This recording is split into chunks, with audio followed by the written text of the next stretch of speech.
Continuamos, hermanos y amigos, con la lectura de la palabra del Señor, los comentarios y reflexiones en estos devocionales matutinos. Hemos llegado al capítulo 6 de la epístola a los Gálatas, escrita por el apóstol Pablo, una carta inspirada por el Espíritu Santo. Hemos revisado ya los primeros 4 capítulos y analizamos la exhortación que hace Pablo a los Gálatas y por supuesto a todos nosotros que leemos la carta y tomamos de allí todo lo que nos edifica, que por cierto toda la carta es muy rica en exhortaciones.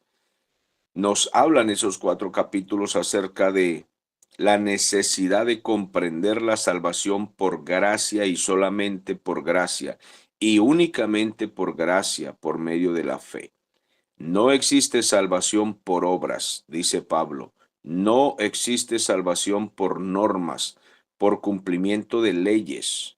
Entonces esos 4 capítulos son exhortaciones para que no volvamos a la esclavitud, aquello de si quiere salvarse, cumpla esta norma y cumpla esta otra norma.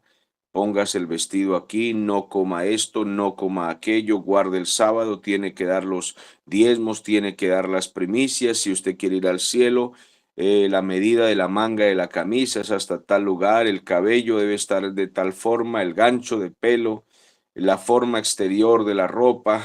Todas estas normas que se aplican en muchas iglesias se parecen a la ley de Moisés, la cual tenía 600 normas y estatutos que cumplir y nadie fue capaz de cumplirlas.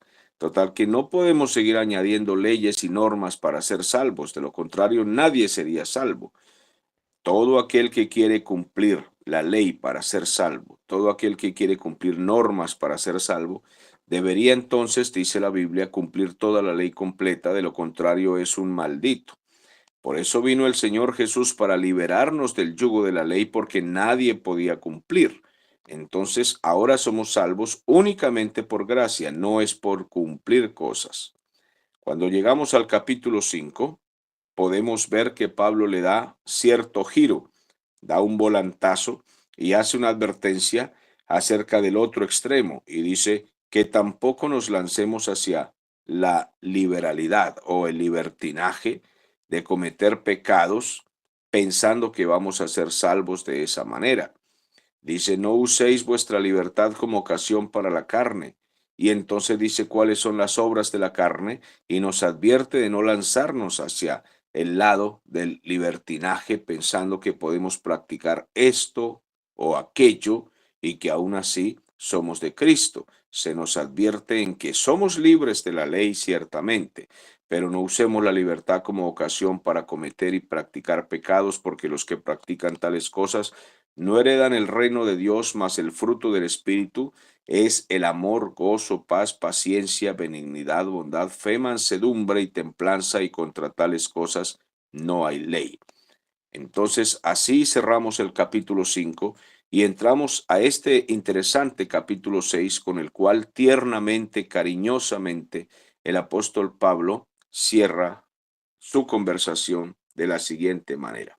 Él dice, hermanos, si alguno es sorprendido en una falta, en alguna falta, porque es posible que alguno caiga en un pecado, no que sea un practicante del mal, sino que puede tropezar porque es un ser humano.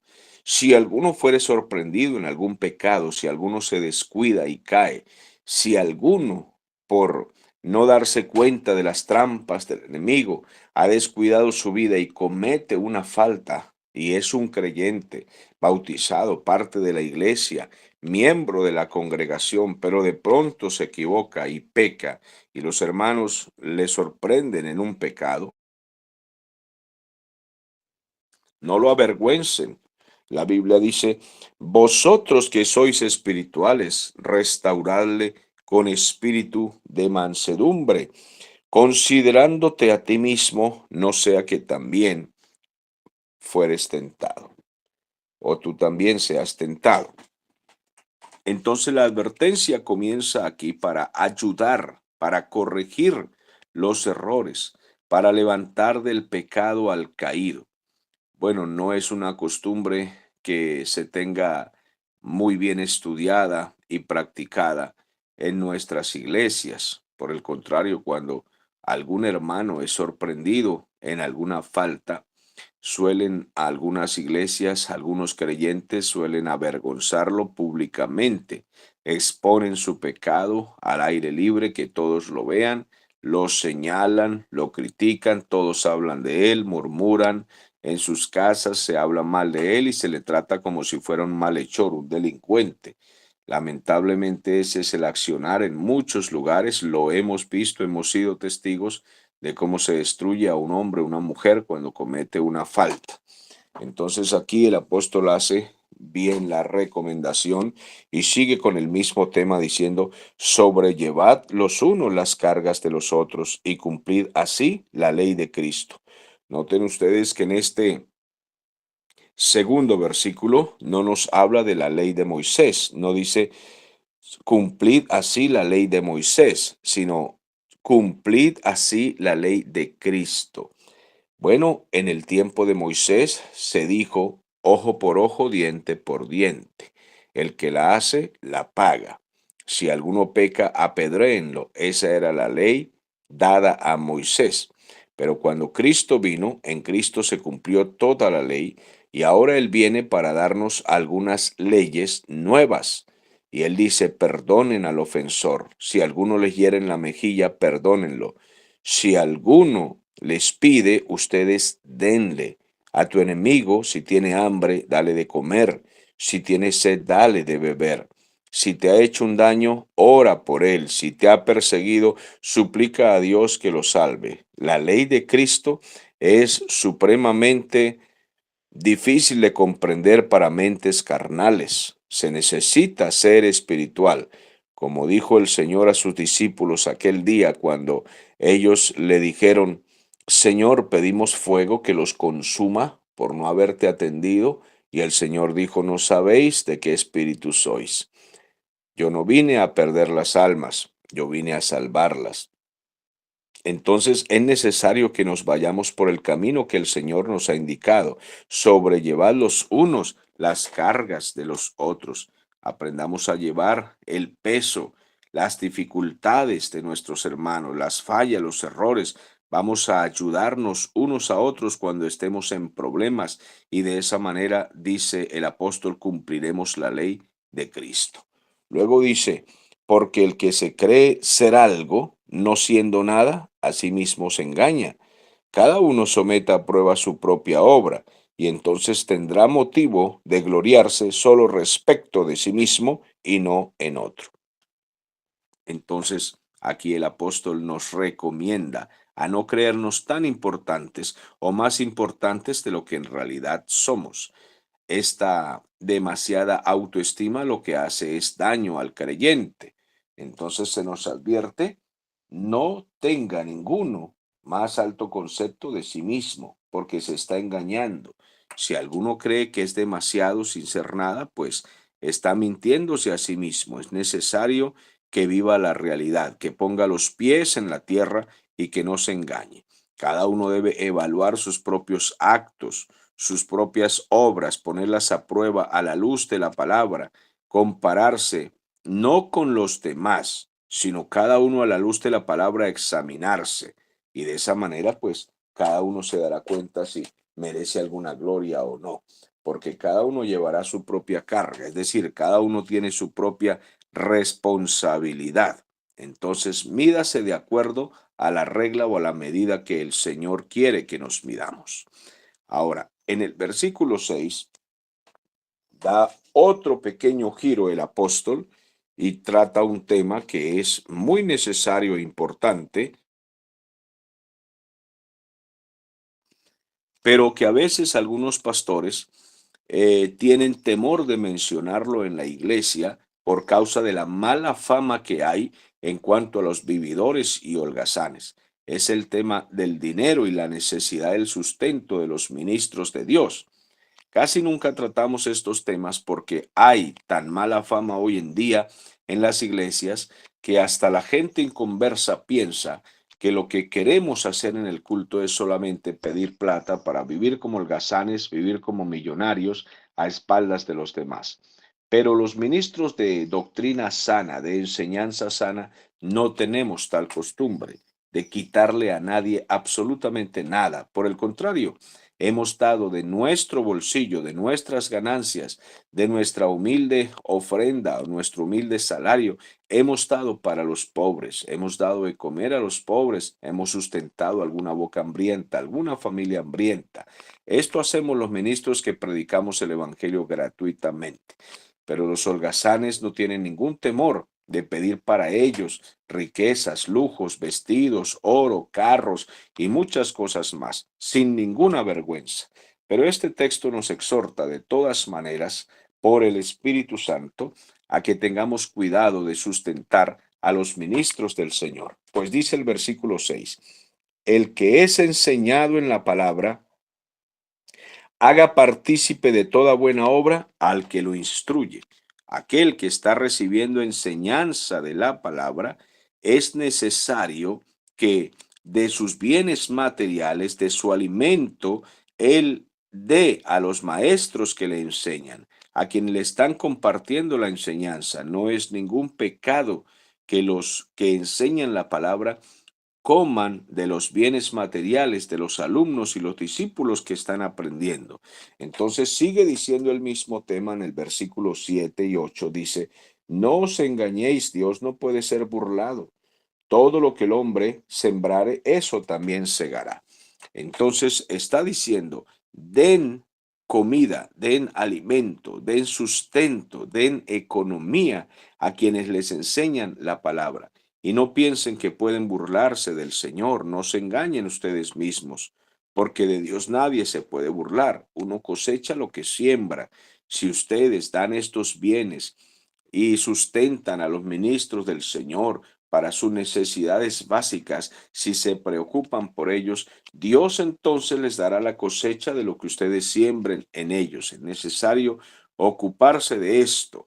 Y dice, pues si ustedes solamente se complacen a sí mismos, como dice el versículo 8, porque el que siembra para su carne, de la carne segará corrupción, mas el que siembra para el espíritu, del espíritu segará vida eterna. Bueno, el que siembra para su carne, el que piensa solamente en su carne y trabaja solamente para sí mismo, siendo que está recibiendo la palabra del Señor, pero no se preocupa por sus ministros, no se ocupa de bendecirlos, sino que siembra solamente para su propia carne, pues también segará entonces corrupción, porque el que siembra para la carne, pues cosechará para la carne, pero el que siembra para el Espíritu, es decir, para la obra del Espíritu, para la obra misionera, para los obreros de Dios, para las cosas necesarias y espirituales, es decir, el que actúa de acuerdo a la voluntad del Espíritu Santo. Sustentar a los ministros de Dios no es una falta, no es un pecado, no es un delito, no es un mal, por el contrario, es un bien que Dios ve. Estos textos a veces se toman para otro tipo de enseñanzas cuando se le dice a la gente que el que siembra para la carne pues se segará corrupción y se enseña en otros términos, pero en este pasaje que estamos leyendo se está refiriendo específicamente a la siembra que se hace económica, a las cosas materiales o el sustento que se le da a los ministros de Dios. Si ustedes siembran correctamente, si siembran de acuerdo a la voluntad del Espíritu, pues segarán también la bendición para ustedes. Pero si se niegan a esto y solo siembran para su carne, si lo que ganan es solamente para darse lujos y para malgastar, hay gente que malgasta su dinero y son creyentes. Ellos son bautizados, son miembros, incluso líderes en las iglesias y malgastan el dinero que Dios les da y a veces hay necesidades que cubrir tanto en la obra de Dios como en los ministros del Señor y no se preocupan por estas cosas porque hay gente muy egocéntrica que solamente piensa en sus cosas personales y no en la obra del Señor ni en los ministros del Señor. Por eso aquí de esto es que trata este pasaje bíblico. Luego el versículo 9 dice, no nos cansemos entonces de hacer el bien, porque a su tiempo segaremos si no desmayamos. Así que según tengamos la oportunidad, hagamos el bien a todos, pero mayormente a los de la familia de la fe. Es muy claro el pasaje bíblico. Dice que no nos cansemos de hacer el bien. Cada que podamos hacer el bien, vamos a hacerlo. Es necesario que no nos rindamos de esto, porque el Señor a su tiempo nos dará la cosecha de cada obra que hayamos hecho. Él sin duda nos recompensará. Entonces, cada vez que podamos hacer el bien a alguien, a cualquier persona que podamos hacer el bien, vamos a hacerlo. Pero de todas maneras, el apóstol insiste en que primeramente a los de la familia de la fe, primeramente a los hermanos, primeramente a los cristianos, primeramente a los ministros, primeramente a los que sirven en la obra de Dios, primero a ellos y luego sí a los demás. Ya hacia la recta final de la carta sigue diciendo el apóstol: mirad con cuán grandes letras os escribo de mi propia mano. Algunos eruditos comentan acerca de este versículo y dicen que no comprenden con exactitud de qué se trata esta frase, con cuán grandes letras os escribo, dice Pablo, de mi propia mano. Algunos piensan que Pablo sufría de una enfermedad en los ojos y por eso él escribía con grandes letras. Otros dicen que se refiere al cariño y la fuerza con la que él estaba escribiendo de su propia mano. Bueno, lo cierto es que él está recomendando a los Gálatas que presten atención a lo que él está diciendo. Si era cierto entonces que él tuviese una enfermedad en los ojos, pues por esta razón tenía que esforzarse en escribir grandes letras y hacer esfuerzos por enviar estas cartas. Como quiera que sea, él quiere que se fijen en sus recomendaciones y dice: todos los que quieren agradar en la carne, estos os obligan a que os circuncidéis solamente para no padecer persecución a causa de la cruz de Cristo. Vuelve a tocar otra vez el tema de los falsos maestros y dice: aquellos que quieren obligarlos a ustedes a cumplir la ley, que quieren que ustedes se circunciden, no lo hacen porque ellos tengan amor por ustedes. Ustedes no les interesan a los falsos maestros. Cualquiera sea el falso maestro que enseñe doctrinas erradas, nunca está interesado verdaderamente en el pueblo de Dios,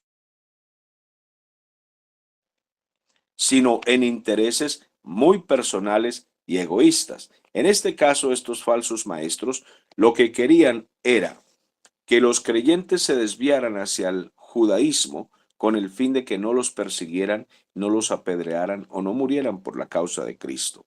Pero nosotros debemos saber que por causa de la verdad de Cristo vamos a ser perseguidos de todas maneras, desde algún punto, desde algún ángulo, desde alguna esquina, alguien nos va a querer apedrear, alguien querrá hacernos daño, no solamente críticas, sino persecuciones reales, incluso arrestarnos. En algún momento los creyentes sufrimos estas persecuciones y no hay que tener tal miedo. Total que estos que querían que el pueblo de Dios o los creyentes se circuncidaran, no era que los amaban realmente, sino simplemente no querían pagar el precio de ser cristianos, no querían tal persecución, querían quitarse esa carga o ese conflicto. Pero nosotros no estamos para quitarnos conflictos. Si tenemos que predicar la verdad donde sea y pagar un precio por esto, es necesario hacerlo. Si alguien nos critica, condena, nos señala, nos juzga o incluso algún gobierno nos persigue y nos arresta por predicar el Evangelio del Señor Jesús, hay que estar listos para eso. El versículo 13 dice: porque ni aun los mismos que se circuncidan guardan la ley, pero si quieren que vosotros os circuncidéis para gloriarse en vuestra carne. El apóstol está asegurando que estos falsos maestros, a pesar de que se circuncidaban, ellos no guardaban la ley completa. ¿Por qué? Porque nadie ha guardado la ley. Nadie ha podido cumplir la ley realmente, que son tantos y tantos puntos y normas para cumplir. Nadie ha cumplido todo eso. Es mentira. Entonces, ¿por qué quieren cumplir 3 o 4 punticos y ya sentir que con eso están haciendo el bien? Si la ley dice que todo aquel que quiera salvarse cumpliendo normas, es necesario que la cumpla completa. No puede cumplir una partecita y la que quiera echar fuera no cumplirla. La ley debía ser cumplida completa o de lo contrario estaban en maldición. Entonces Pablo advierte y dice, ellos, los que se circuncidan, tampoco guardan la ley. Hoy en día hay sectas que dicen, hay que guardar el sábado. Bueno, si quieren guardar el sábado, entonces deben circuncidarse, dar primicias, ofrendas remecidas, diezmos también, y muchas otras cosas más que hacer que aparecen en la ley que son demasiadas, pero solamente quieren guardar el sábado y no comer carne de cochino y ya, con eso arreglan la religión. No es por partes que se cumple la ley, no puede ser mutilada. O se cumple completa o no se cumple y nos acogemos a la gracia. Yo prefiero la gracia del Señor que me salvó, ya que no soy capaz de salvarme por mis propios medios ni de cumplir un montón de normas para ser salvo. Y Pablo advierte, aquellos que se circuncidan y que quieren guardar un punto de la ley, no cumplen la ley completa tampoco. Luego dice, pero lejos esté de mí gloriarme, sino en la cruz de nuestro Señor Jesucristo, a quien el mundo me es crucificado a mí y yo al mundo, porque en Cristo Jesús ni la circuncisión vale nada, ni la incircuncisión, sino una nueva creación. Entonces Pablo advierte que la circuncisión no hace a nadie más santo. La circuncisión o la incircuncisión no hace que un creyente sea más consagrado. Ya en Cristo, ni la incircuncisión ni la circuncisión son nada, sino la fe en nuestro Señor Jesucristo. Depositar nuestra confianza única y exclusivamente en Él. Entonces Pablo dice que a través de Cristo, el mundo ya ha sido crucificado para Él y Él ha sido crucificado para el mundo. Y que nosotros podamos decir lo mismo. Las cosas mundanas para nosotros ya murieron. Así como murieron todas esas normas, ya no queremos tampoco nada de las cosas carnales de este mundo. Este mundo fue crucificado para nosotros y nosotros también fuimos crucificados para este mundo. No queremos nada, ninguna relación con las cosas pecaminosas de esta tierra.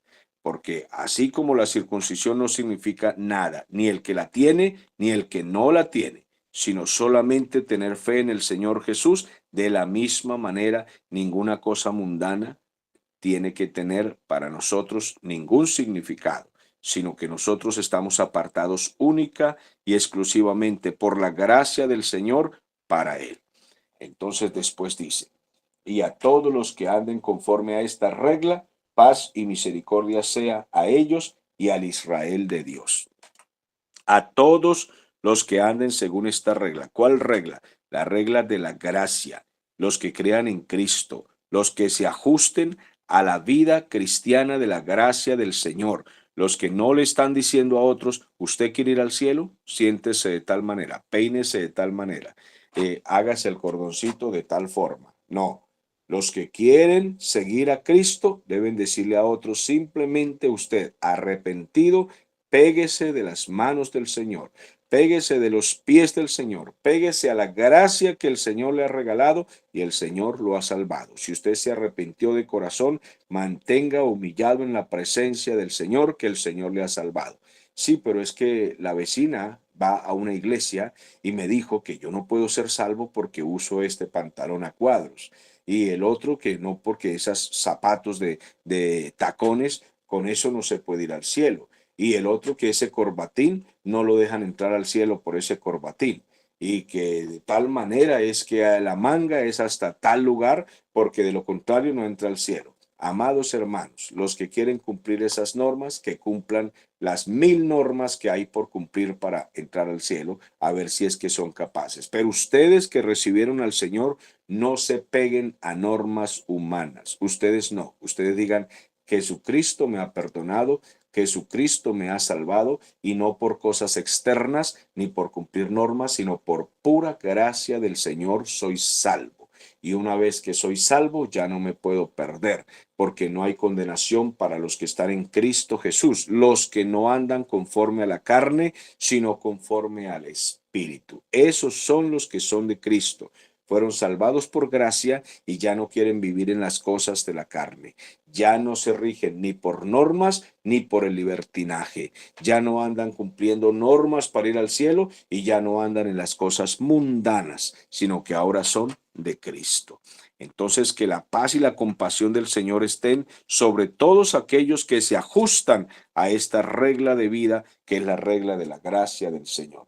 De aquí en adelante, dice Pablo, que nadie me cause molestias, porque yo traigo en mi cuerpo las marcas del Señor Jesús. Que nadie me moleste, dice Pablo, que nadie me haga sufrir más con sus tonterías y sus cargas, porque yo en mi cuerpo llevo las cicatrices del Evangelio de Cristo. He mostrado con mi propia vida, dice Pablo, el sufrimiento. Yo llevo las marcas del Señor. Me ha tocado pagar un precio por la obra del Señor. He tenido que ir preso, apedreado, ensangrentado, todo esto. No quiero que me fastidien y que me molesten estos falsos maestros, que no me estorben la obra que estoy haciendo en Cristo, porque en mi cuerpo yo llevo las cicatrices, las marcas, que nadie me cause más molestias. Y luego se despide diciendo, hermanos, la gracia de nuestro Señor Jesucristo sea con vuestro espíritu. Amén. Entonces termina la carta de una manera muy amorosa, de una manera muy cariñosa, a pesar de que cuando comenzó les dijo insensatos y los regañó y todo esto, pero cuando termina, él está siendo tierno y le dice, Gálatas, ustedes vuélvanse al Señor y ya reconozcan todo lo que les he enseñado. Bueno, mis amados hermanos, tenemos una gran victoria al terminar estos 6 capítulos de la epístola a los Gálatas, muy interesante, y yo creo que cerramos una vez más creyendo que somos salvos por gracia y solamente por la gracia del Señor. Quiero que ustedes me digan que comprendieron la lectura, que comprendieron estos capítulos y que nunca más le van a decir a otra persona, ¿quiere ir al cielo? Quítese esos tacones y póngase estos zapatos. Quítese este vestido y póngase este otro vestido. Quítese ese gancho de pelo y póngase este ganchito que yo le, porque al cielo no entran ganchos verdes, tienen que ser morados o azulitos. No, amados hermanos, creo que nunca más le van a volver a hablar de niñerías a la gente. Creo que de ahora en adelante le dirán a la gente, si usted se arrepiente de sus pecados y le pide perdón de todo corazón al Señor Jesús, el Espíritu Santo ha hecho en usted una obra maravillosa y lo ha salvado. Y de aquí en adelante su vida manifestará fruto, fruto del Espíritu, amor, gozo, paz, paciencia, benignidad, bondad, fe, mansedumbre y templanza. Usted ya no andará en las cosas mundanas y es salvo por la gracia del Señor, por medio de la fe en el Señor Jesucristo. Y no porque usted haya hecho alguna obra, ni se haya sujetado a alguna norma de alguna organización o alguna iglesia, sino solamente usted es salvo por la purita gracia del Señor Jesús. Amén.